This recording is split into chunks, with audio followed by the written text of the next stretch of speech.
আসসালামু আলাইকুম দর্শকবিন্দু। এখন আমি একটা গাছের সঙ্গে আপনাদেরকে একটু পরিচয় করাই দেব। যে একটা গাছে আপনি ৩ প্রকার সবজি পাবেন, সেই গাছটা হচ্ছে এই যে কলা গাছ।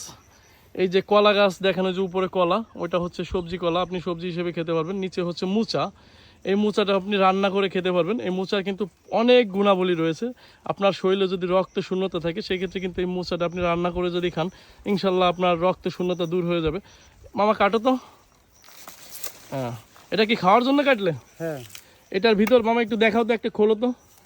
এই যে এটার ভিতরে এই যে দেখেন, এই যে ফুলগুলা, এগুলা হচ্ছে যদি আপনি ভাজি করে বা ঘন্ট করেও খান, মানে এটা রক্তের চাহিদা মানে অনেক অংশেই কমায় দেবে, মানে করে দেবে আর কি, ঠিক করে দেবে। আর যাদের শরীরে রক্ত শূন্যতা আছে তারা এই জিনিসটা খাবেন। বিশেষ করে যারা গর্ভবতী মহিলা আছেন তারা হচ্ছে এই মোচাগুলা খাবেন, ইনশাল্লাহ আপনাদের যে রক্তের শূন্যতা ওইটা দূর হয়ে যাবে।